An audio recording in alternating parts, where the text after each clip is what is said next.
뉴스 시작합니다. 김윤수입니다. 장외투쟁입니다. 국민의힘이 6년 만에 거리로 나섰습니다.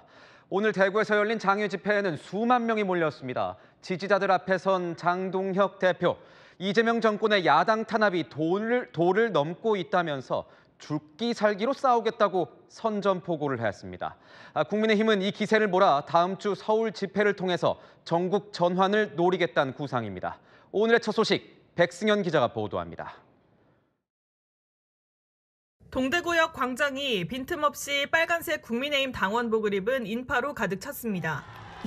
당원들이 들고 온 태극기가 곳곳에 나부꼈고 헌법 파괴를 중단하라는 내용의 에드벌룬이 상공을 채웠습니다.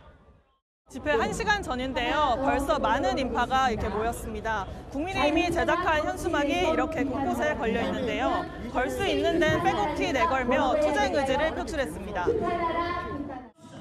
국민의힘이 보수의 심장으로 불리는 대구에서 5년 8개월 만에 첫 장외 집회에 나선 겁니다. 참석 의무는 없었지만 당 소속 의원들 3분의 2가 자리를 채웠습니다. 지지자들까지 이날 집회 현장에만 7만여 명이 운집했다고 국민의힘은 설명했습니다. 이날 쏟아진 주요 메시지는 싸움은 이제부터라는 여당을 향한 선전포고였습니다. 숙청과 종교 탄압을 멈추라고 경고했는데도 정신 차리지 못했습니다. 국민과 함께 그 힘든 싸움을 시작하려 합니다. 우리가 확실하게 브레이크를 걸고 대한민국이 정상적이고 온전한 방향으로 발전할 수 있도록 힘을 모읍시다. 우리 진짜 죽기 살기로 싸워야 되겠지요. 싸우자! 이기자! 대한민국 만세! 국민의힘은 이번 장외투쟁을 전국 전환의 한 고리로 삼겠다는 구상입니다. 이 기사를 몰아 대구를 시작으로 오는 27일에는 서울에서 규탄대회를 여는 방안도 검토하고 있습니다. 오늘 집회에 참석한 한 초선 의원은 대선 패배 이후 고전해온 당이 이날 장외투쟁을 계기로 결집하는 분위기라며 다음 주 서울 집회가 정점이 될 것이라고 말했습니다. 채널A 뉴스 백승현입니다. 민주당은 이런 국민의힘을 향해 장외투쟁이 아닌 장외투정이라고 비꼬았습니다. 가출한 불량배를 누가 좋아하겠냐면서 장외투쟁은 대선 불복이라고 지적했습니다. 이어서 백승우 기자입니다. 민주당에선 국민의힘의 장외투쟁을 장외투정으로 평가절하했습니다. 정청래 민주당 대표는 이날 자신의 SNS에 가출한 불량배를 누가 좋아하겠느냐며 국감을 앞두고 장외투쟁에 나선 국민의힘 태도를 지적한 겁니다. 장외투쟁은 명백한 대선 불복이라고도 꼬집었습니다. 장외투쟁과 대통령 탄핵을 운운하는 건 명백한 대선 불복임을 다시 한번 강조합니다. 내란과 관련된 세력에게 관용은 없습니다. 여당은 오늘 25일 본회의에서 검찰 해체를 골자로 하는 정부조직법 개정안 등을 처리할 방침인데 오늘 회견에선 개혁 입법은 흔들림 없이 추진하겠다는 점도 분명히 했습니다. 내란 전담 재판부 설치 필요성도 재차 강조했습니다. 사법부에 대한 공격이 아니라 내란 종식을 위한 방어 수단이란 겁니다. 직위원 재판부에 판사 하나도 증언하고 이러면서 이 문제를 좀 보강해 주는 거 아니겠습니까? 저는 그거 갖고는 부족하다는 거거든요. 특검 수사에도 힘을 실었습니다. 특검 수사에서 아직 손도 못 대고 있는 것이 윤석열의 외환죄 부분과 검찰 관련 수사입니다. 한반도 평화를 유린하려던 윤석열의 외환죄도 특검 수사로 명명백백히 밝혀야 합니다. 당내에서 제기된 조희대 대법원장과 한덕수 전 국무총리의 회동 의혹에 대해선 고발됐으니 수사 과정을 지켜보는 게 좋겠다고 말했습니다. 채널A 뉴스 백수입니다. 네, 아는 기자 정치부 이준성 기자와 함께하겠습니다. 자, 이 기자, 국민의힘이 오랜만에 한데 모인 것 같아요. 네, 야당이 장외투쟁을 위해 보수의 심장, 대구에 모인 것 6년 만인데요. 딱 6년 전 이맘때 각종 의혹에도 조국 당시 법무장관이 버티자 소수 야당이던 자유한국당이 장외에서 여론전을 주도했습니다. 조국 전 장관 사퇴, 검찰 수사 등 소기의 성과를 거뒀는데요. 지금도 100석을 조금 넘는 소수 야당 상황인 국민의힘이 대정부 투쟁의 방식으로 또다시 장외를 찾은 겁니다. 각 당원 협의회에 적극적인 참석을 당부하긴 했지만 당초 예상보다 2만 명이 더 운집하면서 7만여 명이 모였다고 하거든요. 첫 장외 집회인데 나름 흥행에 성공했다고 봐도 될 것 같습니다. 분위기는 어땠습니까? 장외 투쟁 앞으로 계속 하는 겁니까? 네, 오늘 집회에 참석한 한 의원에게 물어봤는데 당원들이 분노에 차 있구나, 엄청 적극적이구나 느꼈다며 집회를 계기로 더욱 단합되는 느낌을 받았다고 했습니다. 당은 이번 장외 투쟁을 전국 전환의 기회로 보고 있거든요. 장외를 돌면서 야당 탄압, 여당의 입법 폭주, 특검 수사의 부당성을 제대로 알리겠다는 겁니다. 오늘 7만여 명이 운집하는 걸 보며 국민의힘의 불리하지만은 여론도 확인했다는 건데요. 이 기세를 몰아 다음 주에는 서울에서 대규모 장외 투쟁에 나설 방침입니다. 죽기 살기로 끝까지 싸우겠다는 겁니다. 이렇게 야당은 끝까지 가겠다는 건데 그렇다면 여당의 반응은 어떻습니까? 네, 한마디로 요약하면요. 갈 테면 가라, 우리도 간다입니다. 김병기 원내대표, 검찰, 사법, 가짜정보 근절 같은 개업 입법을 흔들림 없이 추진한다고 다시 한번 밝혔는데요. 검찰청을 폐지하는 정부조직법은 다음 주 본회의에서 처리할 예정이고 사법, 언론개혁 법안도 정기국회 내에 처리하겠다는 겁니다. 반면 야당은요, 필리버스터 카드를 꺼내들 것으로 보이는데요. 24시간이 경과하면 의석수가 많은 여당이 필버를 종료시킬 수 있지만 이 정부조직법보다 먼저 상정될 법안들 건건히 필버로 대응해서 조금이라도 지연시키겠다는 겁니다. 그 경우 여당에선 정부조직법을 가장 먼저 상정해 야당의 지연 전략에 맞설 것으로 보입니다. 지금 보면 민주당은 야당뿐만 아니라 이 사법부에 대한 압박도 쭉 해오지 않았습니까? 어떻습니까? 네, 이 사법부를 향한 내란 전담 재판부 설치 압박도 계속 이어질 전망입니다. 이미 관련 내란 전담 재판부 설치 법안은 법사위에서 심사에 돌입했고요. 그것보다 더 센 법안도 발의됐습니다. 오늘 김병기 원내대표 회견에선 이 말을 눈여겨볼 필요가 있는데요. 내년 1월에 윤석열 전 대통령이 풀려나갈지 모른다는 국민적 우려가 커지고 있다고 했습니다. 민주당 원내 핵심 관계자는 다음 주까지는 사법부 목소리를 기다리겠다고 했는데 시간이 지나도 사법부에서 계속 반응이 없을 경우에 이 입법 강행 카드를 다시 꺼낼 수 있도록 준비를 착착 하고 있는 겁니다. 뭔가 이준성 기자의 이야기를 듣다 보니까 이번 주 국회가 굉장히 시끄러울 것 같은데요. 사실 국회에서는 서로 그렇게 격렬히 다투다가도 손을 맞잡는 분야가 바로 민생인데요. 그런데 이재명 대통령이 정청래 민주당 대표와 장동영 국민의힘 대표를 악수시키며 여야 협치의 첫 산물로 만든 민생경제협의체도 지난주 첫 만남이 취소돼 무기한 수년 중인 상황입니다. 오는 25일 본회의를 앞두고 여야 간 긴장감 더욱 고조될 전망입니다. 네, 잘 들었습니다. 지금까지 아는 기자였습니다. 외국 군대가 없으면 자주 국방이 불가능한 것처럼 생각하는 건 굴종적 사고다. 이재명 대통령이 공개한 이 글 때문에 논란이 일었습니다. 주한미군을 겨냥한 발언으로 읽히자 야당은 한미동맹을 깨자는 말이라며 한미동맹 없이 북한의 핵을 억제할 수 있냐고 반문했습니다. 미국과의 협상이 한창인 시점에서 대통령은 과연 무엇을 말하고 싶었던 걸까요? 이상원 기자의 보도입니다. 미국 뉴욕에서 열리는 유엔 총회 참석을 위해 출국을 앞둔 이재명 대통령. 자신의 SNS에 저출산 병력난 문제를 짚은 언론 기사를 공유하며 글을 올렸습니다. 이 대통령은 우리 국방비가 북한 국가 총생산의 약 1.4배이고 군사력은 세계 5위를 자랑한다고 소개하면서 외국 군대가 없으면 자주 국방이 불가능한 것처럼 생각하는 것은 굴종적 사고라고 지적했습니다. 이 대통령이 주한미군을 겨냥한 듯한 발언을 내놓자 그 의미를 두고 여러 해석이 나왔습니다. 대통령실 관계자는 국방개혁에 드라이브를 걸겠다는 취지일 뿐 다른 뜻은 없다며 선을 그었지만 여권 일각에선 안보와 통상 문제를 두고 한미 협상이 진행 중인 만큼 미국을 향한 메시지라는 분석도 나옵니다. 외교 소식통은 관세 문제도 주한미군 유연화 문제도 미국이 원하는 대로 호락호락 넘어가지 않겠다는 전략적 메시지를 던진 것이라고 했습니다. 유연화에 대한 요구가 있는 건 사실이지만 또 우리 입장에서는 그렇게 쉽게 동의하기 어려운 문제라서 국민의힘은 날선 비판을 쏟아냈습니다. 이 대통령이 한미동맹을 단순히 외국 군대로 격하했다며 안보의 근간을 무너뜨리는 망상에 가까운 발언이라고 했습니다. 국민의힘 소속 성일종 국회 국방위원장은 한미동맹 없이 북한의 핵을 억제할 수 있냐면서 대통령이 현실에 무감각해 보인다고 지적했습니다. 채널A 뉴스 이상원입니다. 심우정 전 검찰총장이 현재 내란 특검에 출석해서 조사를 받고 있습니다.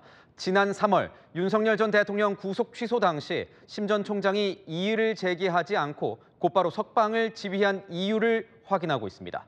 보도에 김호영 기자입니다. 심우정 전 검찰총장이 굳은 표정으로 차에서 내립니다. 피고 발인 신분으로 내란 특검의 조사를 받으려고 출석한 겁니다. 검찰총장직에서 물러난 지 석 달여 만입니다. 시민단체는 심 전 총장이 총장 재직 당시 법원의 윤석열 전 대통령 구속 취소 결정에 대해 즉시 항고하지 않고 석방 지휘한 것이 직무유기라며 고발했습니다. 조사 앞두고 한 말씀 먼저 부탁드립니다. 윤석열 대통령 취소 관련해서 즉시 항고 포기 결정 과정에 대한 입장 한 말씀 부탁드립니다. 특검은 수사팀이 반발하는데도 심 전 총장이 즉시 항고를 하지 않은 이유를 조사하고 있습니다. 지난해 12월 3일 비상계엄 선포 후 박성재 당시 법무장관과 통화한 뒤 합동수사본부의 검사 파견을 검토하고 출국 금지팀도 운용하려 했다는 의혹도 추궁했습니다. 심 전 총장은 계엄 선포 직후 박 전 장관과 3차례에 걸쳐 통화한 걸로 파악됐습니다. 특검은 심 전 총장 조사를 마치는 대로 박 전 장관 소환 시점도 검토할 예정입니다. 채널A 뉴스 김호영입니다. 내일부터 2차 민생회복 소비 쿠폰 신청이 시작됩니다. 소득 상위 10%를 제외한 국민 90%에게 1인당 10만 원씩 추가 지급되는데요. 나도 받을 수 있는 건가 궁금하시죠? 안건우 기자가 알려드리겠습니다. 2차 소비 쿠폰은 1인당 10만 원씩 소득 상위 10%를 뺀 전 국민에게 지급됩니다. 지난 6월 부과된 가구별 건강보험료 합산액을 바탕으로 지급 대상이 추려집니다. 외벌이 4인 가족의 경우 연소득 1억 7,300만 원, 1인 가구는 연소득 7,500만 원 이하여야 합니다. 맞벌이라면 기준 가구에 1명을 더해 계산하면 됩니다. 건보료 기준을 충족하더라도 금융소득이 2천만 원을 넘거나 작년 재산세 과세 표준 합계액이 12억 원을 넘는 사람은 받을 수 없습니다. 아파트로 따지면 시세 38억 원 정도인 서울 반포자의 전용 면적 84제곱미터 보유자까지는 받을 수 있는 셈입니다. 내가 지급 대상인지는 각 카드사나 건강보험공단 홈페이지에서 확인할 수 있습니다. 신청은 홈페이지와 앱 등 온라인이나 은행과 주민센터 방문으로 가능합니다. 다만 신청 첫 주엔 시스템 과부하와 주민센터 혼잡 방지를 위해 요일제가 적용됩니다. 내일 출생연도 끝자리 1과 6부터 시작해 금요일까지 순서대로 적용되고 주말엔 상관없이 누구나 신청 가능합니다. 추석 전에 그래도 이제 그 지원금이 나와서 조금 더 활기가 돌 것 같아요. 네. 1차 때도 훨씬 진짜 매출이 많이 늘었거든요. 그래서 2차가 이제 얼마 안 남아서 1차 때보다 더 많은 매출을 기대하고 있어요. 소비 쿠폰은 관할 지자체에서만 사용할 수 있는데 이번엔 친환경 농산물 소비 확대를 위해 지역 생협 매장에서도 사용할 수 있습니다. 이번 소비 쿠폰은 오는 11월 30일까지 사용할 수 있습니다. 채널A 뉴스 안건우입니다. KT 무단 소액 결제 피해 사태. 알려진 것보다 피해 규모가 더 큰 것 같습니다. 지금까지는 서울 서남부와 경기 일부 지역에서만 일어난 걸로 알았는데 서울 서초구와 동작구에서도 피해가 발생했던 것으로 뒤늦게 확인됐습니다. KT가 이번 사태를 소극적으로 대응하면서 문제를 더 키우고 있다는 지적이 나오고 있습니다. 배정현 기자입니다. 불법 초소형 기지국 펨토셀로 해킹해 무단으로 소액 결제를 한 KT 해킹 사건. 당초 경기 광명시와 부천시, 서울 금천구 등에서 주로 발생한 것으로 알려졌습니다. 하지만 서울 서초구와 동작구, 관악구, 경기 고양시 일산 동구 등에서도 피해가 발생한 것으로 드러났습니다. 새로 알려진 곳들은 8월 5일부터 8월 중순까지 주로 피해가 발생했습니다. KT가 9월 5일에 부정결제를 차단할 때까지 무려 한 달 동안 활개친 겁니다. 8월 말에는 하루 피해 금액만 3,200만 원이 넘고 하루 피해 건수만 100건이 넘었지만 전혀 알아차리지 못했습니다. 그 스미싱 범죄가 요즘 워낙 빈발하다 보니까 초기에는 결제 패턴 가지고 이게 그 앱을 활용한 스미싱인지 아니면 이게 그 초소형 기족을 활용한 그 신종 수법인지를 구분할 수가 없었어가지고. 범인은 잡혔지만 새로운 피해 지역이 등장하면서 시민 불안은 커지고 있습니다. 피해자가 대량으로 양산되지 않을까 하는 그런 우려도 발생하고 결국은 전국적인 문제로 발생할 수 있는 부분이니까 사용자의 입장에서 보면 좀 많이 불안한 것이 사실이죠. 일단 8월 5일 이전에는 피해 사실이 없다는 게 KT의 입장입니다. 하지만 그 이전까지 지역 불문하고 전수조사할 필요가 있다는 지적도 나옵니다.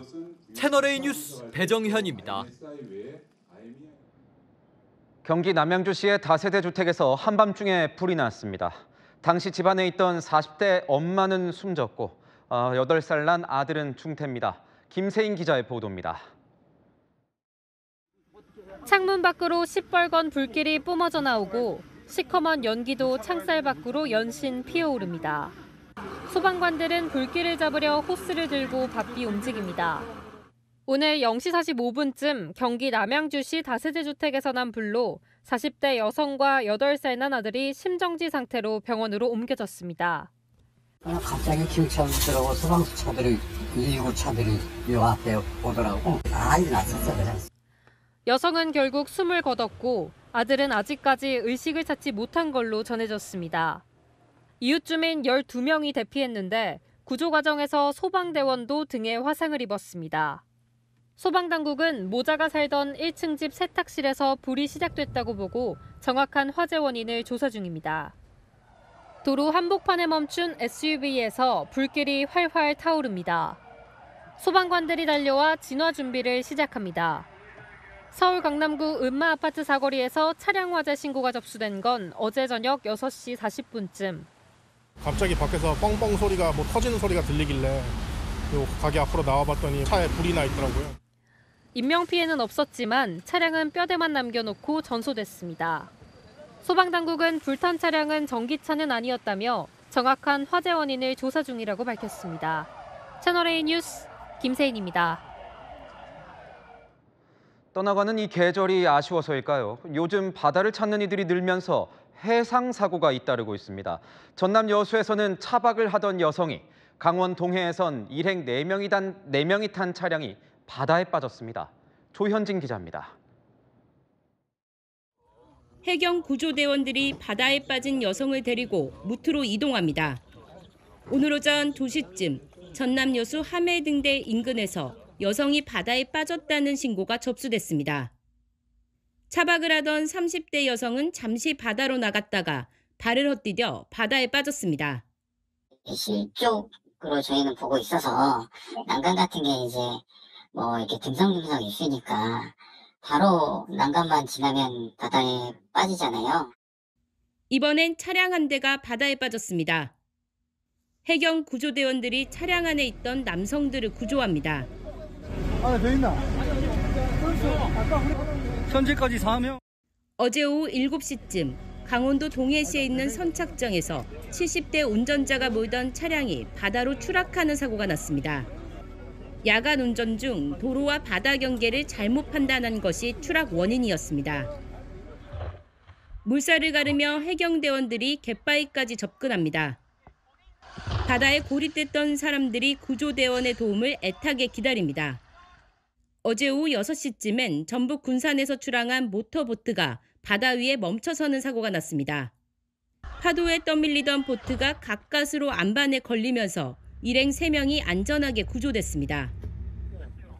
잠수 장비를 갖춘 해경대원이 바다로 입수합니다. 사흘 전 전남 진도에서 홀로 출항했다가 실종된 70대 선장을 찾는 작업이 오늘도 계속됐습니다.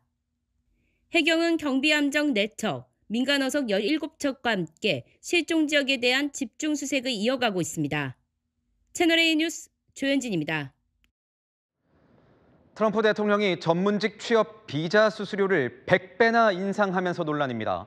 그동안 이 비자로 전 세계 첨단 기술 분야 인재들을 모셔왔던 현지 빅테크 기업이 특히 비상이 걸렸는데 미국 정부가 돌연 연간 수수료가 아니라 신규 신청자에게만 적용되는 일회성 수수료라고 말을 주워 담았습니다. 그리고 다음 주부턴 관광비자 수수료도 2배로 올려봤습니다. 미국 여행 가는 분들은 참고하셔야겠습니다. 정다은 기자의 보도입니다. 이륙을 앞둔 여객 기한. 갑자기 탑승객들이 우왕좌왕하며 내릴 준비를 합니다.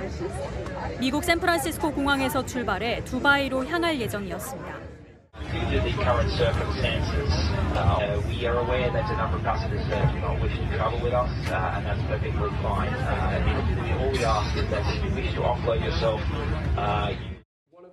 현지 시각 그제 트럼프 미국 대통령이 전문직 비자 H-1B 발급의 수수료를 100배 인상하겠다고 밝힌 직후 이 소식을 들은 전문직 비자 소지자들이 미국 재입국이 막힐지 몰라 비행기에서 내리려는 겁니다. 그런데 발표 하루 뒤 백악관 대변인은 신규 신청자들에게만 부과될 것이라면서 현재 해외에 나가 있는 기존 보유자들은 수수료가 면제된다고 밝혔습니다. 당초 미국 상무장관은 비자 수수료를 인당 연간 10만 달러, 우리 돈 1억 4천만 원을 내야 한다고 밝혔는데 백악관 대변인은 하루 만에 일회성 수수료라고 발표한 겁니다. 새 수수료 규정에 대한 내용 추가로 혼란이 커지는 가운데 현지에서도 미국 정부가 혼란 수습에 분주하다고 보도했습니다. 한국도 지난해 미국 H-1B 비자 발급 건수 기준으로 5번째로 많은 나라로 나타나 영향이 불가피하다는 목소리도 나옵니다. 이런 가운데 이달 30일부턴 우리나라 국민들도 많이 쓰는 전자여행허가 이스타에 대한 수수료도 오릅니다. 미국 측은 현재 수수료 21달러에서 40달러로 약 2배 인상될 것이라고 발표했습니다. 채널A 뉴스 정다은입니다. 이번 소식은 정말 충격적입니다. 중국에서 밀크티 가게 직원이 신고 있던 슬리퍼를 재료통 안에 집어넣는 이 슬리퍼 테러 영상이 공개돼 논란이 일고 있습니다. 현지에선 밖에서 뭘 믿고 사 먹으란 거냐며 비난이 쏟아지고 있습니다. 베이징에서 이윤상 특파원이 전합니다. 중국의 한 밀크티 매장, 직원 공간으로 보이는 곳에서 갑자기 한 직원이 신고 있던 슬리퍼를 벗어 플라스틱 통에 있는 재료에 담급니다. 이번엔 장갑도 끼지 않은 채 손으로 밀크티 재료를 주무르고 손으로 떠서 일회용 컵에 넣기도 합니다.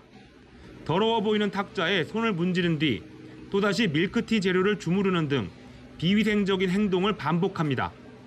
현지 시각 17일 중국 남부 선전시의 한 밀크티 매장에서 직원이 밀크티 테러 영상을 촬영해 SNS에 올린 겁니다. 업체 측은 해당 직원이 이날 첫 출근을 했고 출근 40분 만에 이런 짓을 벌였다며 공안 당국에 직원을 신고했다고 밝혔습니다. 중국에선 직원들의 위생의식 부족과 관리 소홀로 위생 관련 논란이 계속되고 있습니다. 맨손으로 반찬을 담거나 만두를 봉지째 끓는 물에 담가 조리하는 사례도 논란이 되고 있습니다. 폭우에 넘친 하수구물에 식기를 세척하는 등 조리 후 청소 과정에서도 비위생 사례가 적지 않습니다. 최근 한 유명 음식점에선 조리기구로 배수관 청소를 하는 모습이 포착돼 위생당국이 조사에 나서기도 했습니다. 后厨的员工用漏勺在地漏处捞残渣，也引发了公众对于食品安全的担忧。 중국 현지 매체는 위생 논란이 근절되지 않아 중국인들의 불안과 의심이 커지고 있다고 지적했습니다. 베이징에서 채널A 뉴스 이윤상입니다. 축구는 발로 하는 건 줄 알았는데 아니었나 봅니다. 중국과 베트남 축구팀이 경기장에서 주먹질과 헤드록을 곁들인 난투극을 벌였습니다. 영상으로 확인하시죠. 김용성 기자입니다. 초록색 유니폼을 입은 중국팀 선수가 고통을 호소하며 바닥을 구릅니다. 빨간색 유니폼을 입은 베트남팀 선수들이 그를 밀어내려고 하자 양팀 선수들 간의 난투극이 벌어집니다. 주먹질은 물론이고 팔로 목을 감아 올리는 헤드록 장면도 포착됩니다. 심판이 말려보지만 수십 명의 선수들이 뒤엉켜 있어 제지가 쉽지 않습니다. 화가 난 관중들까지 물병을 던지며 경기장은 난장판이 됐습니다. 현지 시각 18일 중국 베이징 노동자 경기장에서 열린 아시아 챔피언스 리그 2부 베트남 하노이 공원과 중국 베이징 거완과의 경기 중 집단 난투극이 벌어진 겁니다. 경기 도중 선수들 간 충돌로 중국팀 선수가 쓰러졌는데 이 선수가 계속 경기장에 머물자 베트남 측이 그를 밖으로 밀어내려 하면서 충돌이 발생한 것으로 알려졌습니다. 경찰차가 활활 불타오르고 시위대는 방패를 든 경찰에게 달려들어 물건을 집어 던집니다. 현지 시각 어제 네덜란드 헤이그에서 반이민 정책 도입을 요구하는 우익단체 시위에 1,500여 명이 모였는데 충분한 시위대가 폭력을 행사하면서 경찰관 2명이 부상을 입는 일이 발생했습니다. 이번 사태로 30여 명이 체포된 것으로 알렸습니다. 수십 명의 사람들이 대치하더니 순식간에 달려들어 격렬한 싸움을 벌입니다. 너나 할 것 없이 주먹을 휘두르고 일부는 넘어지고 다치기까지 합니다. 현재 시각 17일 인도 벵갈루루의 한 대학에서 발생한 사건으로 후배 학생들이 사전 보고 없이 축제를 즐겼다며 선배들이 문제를 삼아 싸움을 벌인 것으로 알렸습니다. 채널A 뉴스 김용성입니다. 현재 미국과 얼굴을 붉히고 있는 중남미 국가를 하나 꼽자면 단연코 베네수엘라일 겁니다. 이 나라 대통령을 마약 카르텔 배후로 보고 미국이 700억 원에 가까운 현상금을 걸었을 정도니까요. 얼마 전부터는 마약 운반이 의심된다며 베네수엘라 선박을 콕 집어서 폭격을 가하고 있는데 일각에선 정권 교체를 위한 압박을 가하는 것 같다는 분석도 나오고 있습니다. 문예빈 기자입니다. 바다 위에 소형 선박 한 척이 떠 있습니다. 그런데 갑자기 폭발과 함께 거대한 불길이 치솟고 선체가 순식간에 화염에 휩싸입니다. 현지 시각 어제 트럼프 미국 대통령이 영상을 공개하며 미군이 베네수엘라 계열 마약 운반선을 폭격해 3명이 숨졌다고 밝혔습니다. 트럼프 대통령이 밝힌 베네수엘라 선박 폭격만 이달 들어 3번째로 사망자가 10명을 넘은 것으로 나타났습니다. 트럼프는 베네수엘라 출신 테러리스트들이 국제 수역을 통해 마약을 미국으로 운반했다며 폭격 이유를 설명했습니다.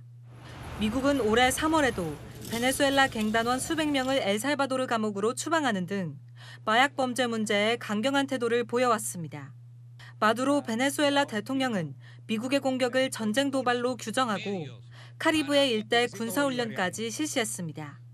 Quieren llevar a un baño de sangre y que su apellido Trump se manche de sangre por los siglos de los siglos, con una masacre contra el pueblo de Venezuela, con una guerra terrible contra Sudamérica y 뉴욕타임스 등 외신은 미국의 이딴 폭격이 마약 단속보다 베네수엘라 정권 교체 압박에 가깝다고 보도한 가운데 양국 갈등이 군사 충돌로까지 번질 수 있다는 우려도 나오고 있습니다.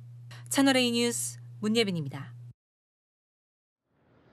요즘 국내외를 막론하고 가짜뉴스 폐해가 심각합니다. 프랑스는 마크롱 대통령의 부인 브리짓 여사가 사실 남자였다는 음모론에 발칵 뒤집혔습니다. 참다 못한 대통령 부부는 여사가 여성이란 걸 입증하는 과학적 증거를 내놓기로 했습니다. 참 별일이 다 했습니다. 김지윤 기자입니다. 미국의 유명 인플루언서 캔디스 오원스입니다. 마크롱 프랑스 대통령의 영부인인 브리지트 여사가 남자란 주장을 펼쳐왔습니다. Overwhelming amount of evidence. And Emmanuel Macron is married to a biological male. 남성으로 태어났지만 성 전환을 하고 마크롱 대통령과 혼인했다는 게 오원스의 주장. 결국 마크롱 대통령 부부는 지난달 명예훼손을 주장하며 소송을 냈습니다. 마크롱 부부 변호인은 최근 언론과의 인터뷰에서 소송 증거도 제출하겠다고 밝혔습니다.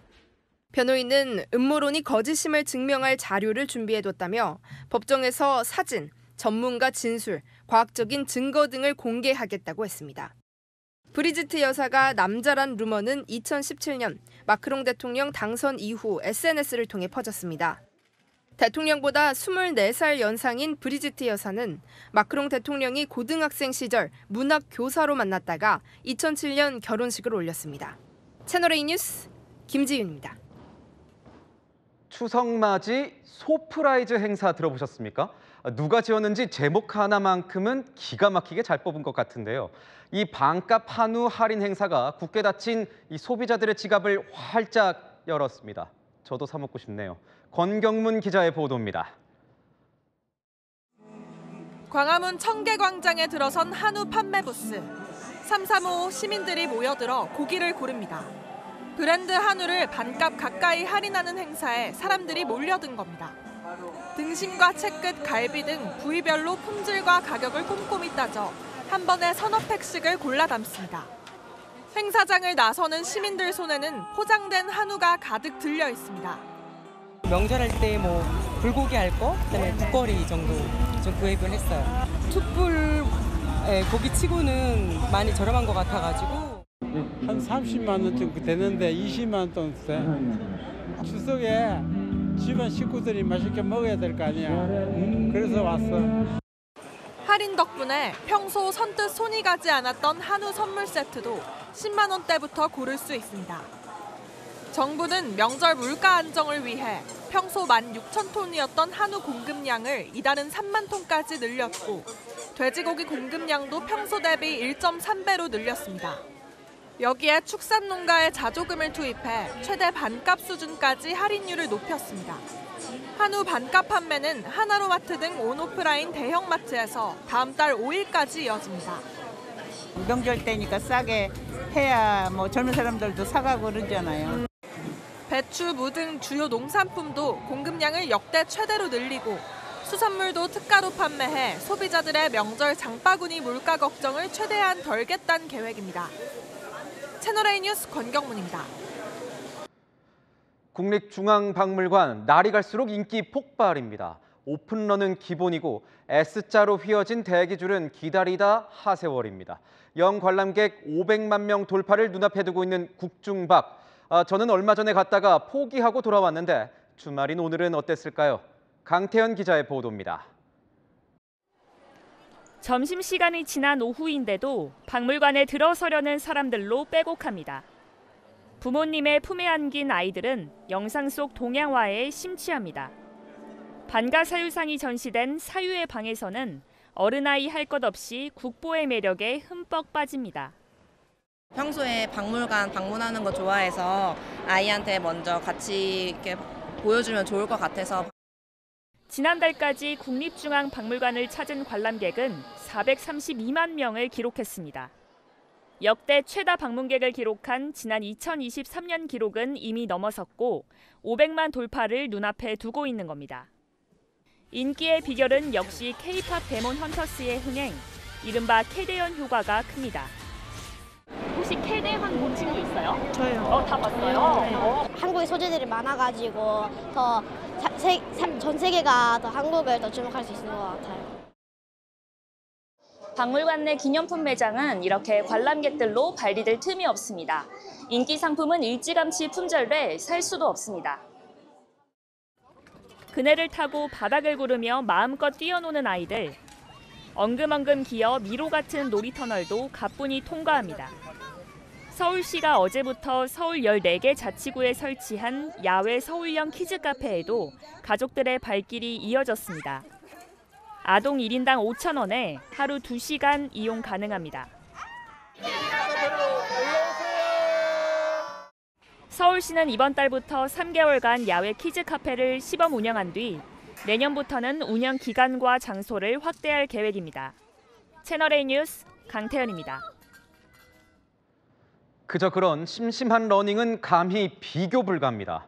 서울 도심 속 아름다운 절경을 따라 산, 숲, 들판, 강과 이 거리 광장을 내달리는 트레일 러닝 대회가 열렸습니다. 무려 100km를 1박 2일간 질주하는 초대형 코스에 수천 명의 참가자가 몰렸습니다. 저도 꼭 한번 뛰어보고 싶습니다. 이다혜 기자입니다. 얼굴에 한가득 미소를 보이며 광화문 광장 결승선으로 뛰어들어오는 남자 선수. 시민들과 일일이 하이파이브를 하며 완주의 기쁨을 나눕니다. Hey, come here.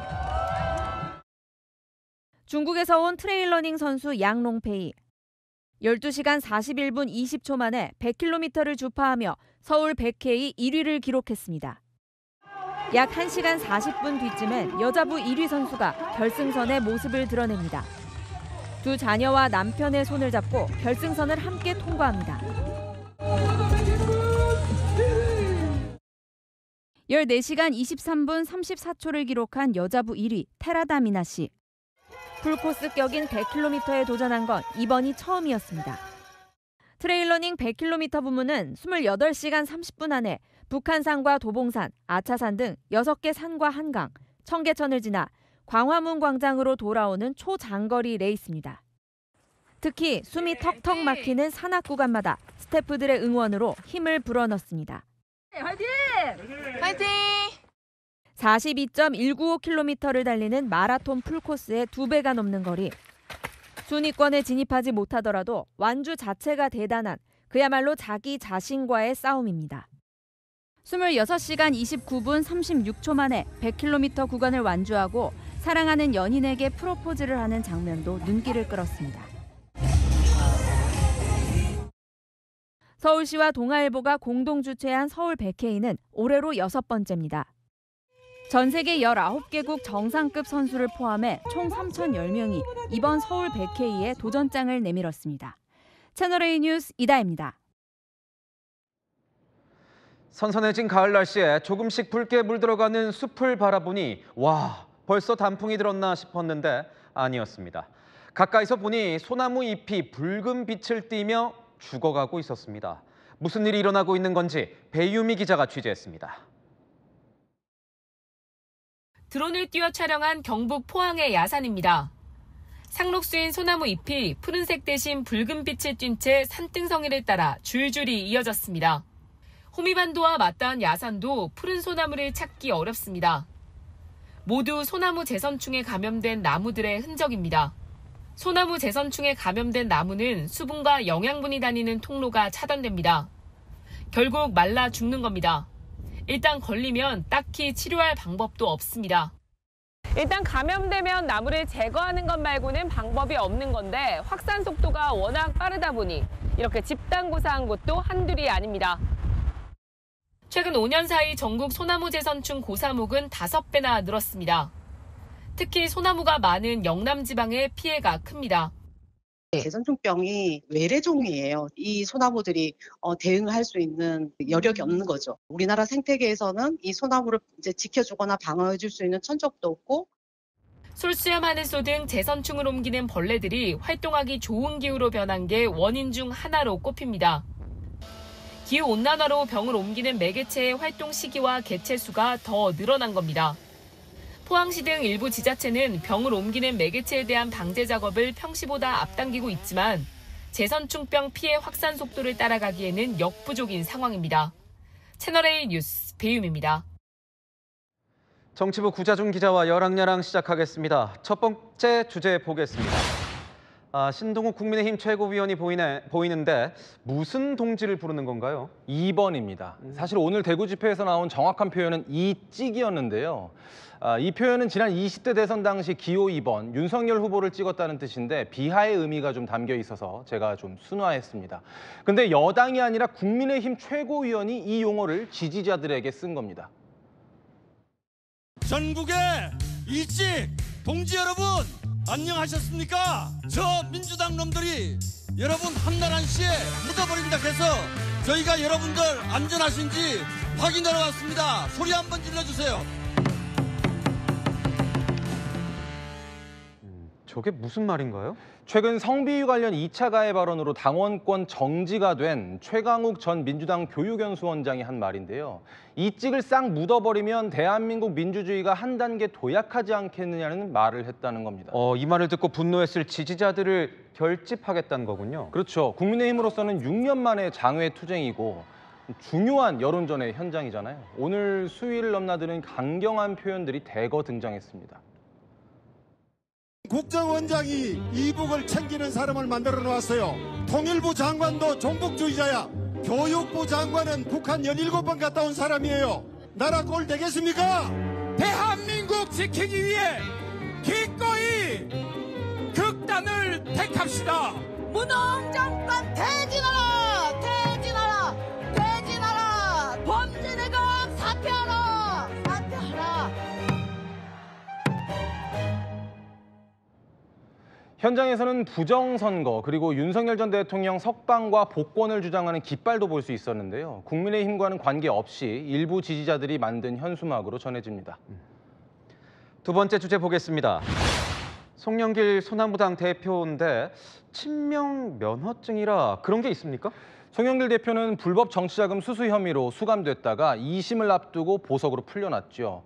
여전히 피고인 신분인 건데 이재명 대통령이 송 대표 북 콘서트에 축전을 보내자 야당에서 친명 면허증이냐는 비판이 나왔습니다. 대통령님께서 축사를 보내오셨답니다. 예. 제가 대통령실 소속이라 너무 끈끈한 얘기를 하면 법적으로 안 된대요. 드라이하면서도 의미 있는 우리 이재명 대통령의 축전을 전달해 드리도록 하겠습니다. 대통령실 정무비서관도 참석을 했군요. 네, 송 대표는 SNS에 축전 사진도 올렸는데요. 독자들이 이 책을 통해 민주주의를 사유하길 바란다. 다양한 목소리가 중요하다는 내용이 담겼습니다. 민주주의와 다양성을 언급한 게 눈길을 끄는데 송 대표는 계속해서 현재 무죄를 주장하고 있잖아요. 네, 박지원 의원은요. 이 축전을 두고 이 대통령과의 두터운 우정이 존경스럽다면서 송 대표의 무죄를 확신한다고 응원했고요. 여기에 송 대표는 반드시 결백을 밝히고 민주당으로 돌아가겠다고 답했는데요. 야당은 말도 안 되는 일이라며 반발했습니다. 이재명은 범죄 동기인 송영길의 행사에 축전을 보내더군요. 이게 말이나 됩니까? 국민의힘은 이재명식 다양성은 조국에서 송영길까지 실형자 클럽을 뜻하는 거냐며 2심 앞둔 피고인에게 축전을 보낸 건 재판 공정성 흔들기다. 친명 면허증만 있으면 법 앞에 평등이 무너진다고 비판했는데요. 그렇잖아도 사법부와의 긴장 관계로 말 많은 요즘인데 아무리 개인적인 관계가 있더라도 신중했어야 하지 않았나 싶네요. 네, 잘 들었습니다. 지금까지 열왕야랑이었습니다.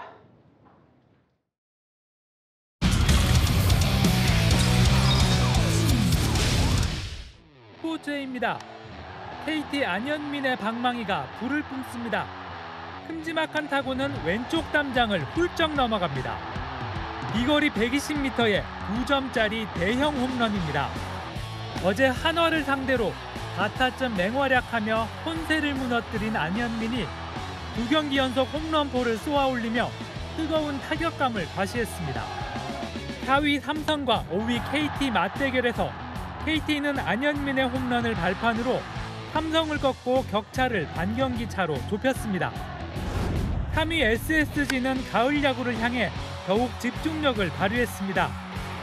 김성우의 투런 홈런, 에이스 김광현의 호투를 앞세워 두산을 7대3으로 제압하고 순위 붙이기에 들어갔습니다. 7위 NC는 기아에 역전승을 거두며 6위 롯데를 한 경기 반차로 추격했습니다. NC는 1대3으로 뒤지던 7회 초 2사 만루 상황에서 오영수의 주자 1수 3타점이 터지며 경기를 뒤집었습니다. 3연패에서 벗어난 NC는 아직 가을 야구의 희망을 이어가게 됐습니다. 5위 KT부터 7위 NC까지 3경기 차로 6경기에서 많게는 10경기 남겨둔 상황에서 가을 야구를 향한 막판 치열한 순위 경쟁이 예상됩니다. 3경기 차인 1위 LG와 2위 한화의 정규 시즌 우승 향방도 다음 주 두 팀의 맞대결에서 한가름 날 가능성이 큽니다. 채널A 뉴스 장치혁입니다. 청고마비의 계절답게 파랗게 펼쳐진 하늘과 시원한 바람, 가을이 성큼 다가왔습니다. 코스모스와 핑크 뮬리 등 가을꽃도 존재감을 드러냈는데요. 내일도 파란 하늘 아래 큰 일교차를 보이며 완연한 가을 날씨 이어집니다. 이번 주 서울은 최저 17도 안팎, 최고 25도 안팎을 오르내립니다.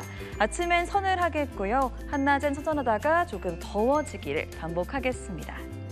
다만 강원 산간 지역은 아침에 쌀쌀할 텐데요. 내일 아침 대관령의 기온 8도로 예상됩니다.